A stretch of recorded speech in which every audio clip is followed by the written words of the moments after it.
Well, Happy New Year to everybody. I certainly hope that you had a outstanding time in church last night. I know I did. And the word of the next chapter and what God is about to do in our lives and the solutions that he's about to bring because it is the year of solution. 2025 is the year, no matter the problem, no matter the challenge, no matter the situation. Jesus is the solution. Jesus is the solution. Everybody's talking about this, that, and the other. All right, go ahead, knock yourself out, or with purpose, knock yourself out with everything that you want. But at the end of the day, what's going to make your life different is Jesus. He's the way, the truth, and the life. He is the solution. And I just wanted to just open up with that to remind everybody. And also, if you can see right there in the lower third, right there in the lower third, you can see how to get this journal. How do you get this journal? Well, there it is right there, right at the bottom of the screen, right there, right on the bottom of the screen. Yeah, there we go, right there. The QR code will get it. Join us for 31 days of consecration, 21 days of Daniel fast, and join us on Wednesdays at the church in the sanctuary as we talk about go into a prayer intensive. Going to change your prayer life. And your prayer life will change your life. Your prayer life will bring about your relationship with Christ to have the solutions that are needed, no matter the challenge, the problem, or the situation. Well, this morning, as you already know, that every day, weekday rather, that we do morning manna, that in fact is going to come out of the journal. Remember that. There you go. There you go, right there. It's going to come right out of the journal, and you can get the prayer journal and go along with us right there. Scan the code right there on your phone or device, whatever the case may be. So here we are. Here we are. Happy New Year again. And this morning, the beginning of our morning manna for 2025. Happy New Year a third time. Private prayer, public reward. Private prayer, public reward. You can see over my shoulder that I still got my version 6.6 over my shoulder. I'm still celebrating a birthday. But before I get into all of that, I just want to say God has a great thing for us and me for version 6.6, as well as our church as we move into the next chapter. Let's delve into this whole series of manna about prayer. Prayer, private prayer, public reward. This week is all about digging into how do I pray for my finances? The text to talk to take away, here it is, 5 minutes or less. Let's go.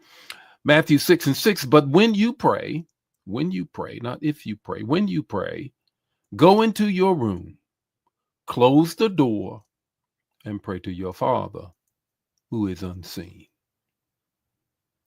What this is saying is this: the essence of prayer that Jesus is saying, that the importance of communion with God in private.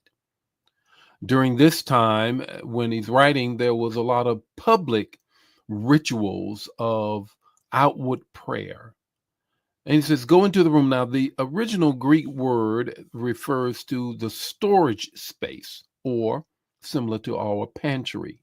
I liken it as to two things in explaining the text, and then I'll give you three things about the text. And that is, one, it is like a pantry. It is a storage room. That's where I go and pull the things off the shelf, what God has for me in my prayer life.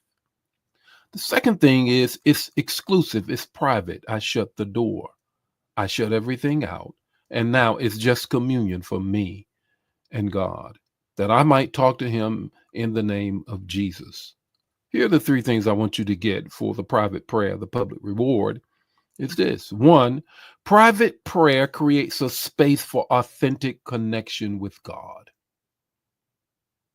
You've heard the deacon who has the lustrous words that go on and on and on, more for our ears than God's. When you get into private situation, you can holler, scream, whatever the case may be, because it is for private consumption, not public display and trying to put on airs and impressing people. The second thing is this: intimacy with God in secret equips us for the public challenges. When you've been intimate with God, when public challenges come your way, you're not rocked off or knocked off of your feet. You're like a weeble. Weebles wobble, but they don't fall down. Why? Because they pray in private. That's why. Here's the third thing I want you to get, and that is God's presence in the quiet shapes us for his purpose. God's presence in private shapes us for his purpose. That's right. I can come to know what he has for me, and my relationship is increased and intensified, that I might be able to find the solutions that he is pointing me to, because they are point straight through Jesus. Jesus have taught it, showed me, or has been an example for me in that way. What's your takeaway on this first day of the year? First day of the year. And it's this: when you prioritize private prayer, you unlock public power. I'll say it again. When you prioritize private prayer, you unlock public power. How about that? Happy Thanksgiving. Happy New Year. Happy New Year one more time. Let's get on the road. Get the devotion. Get the QR code. Let's go on this road and pathway to the solutions that all God has for us, which begins with our relationship and learning how to talk to him in prayer. The Lord bless you, face shine upon you, and give you peace. I'll see you tomorrow morning with more morning manna. Bring somebody with you when you come to share the manna. Don't keep it to yourself. Bye now.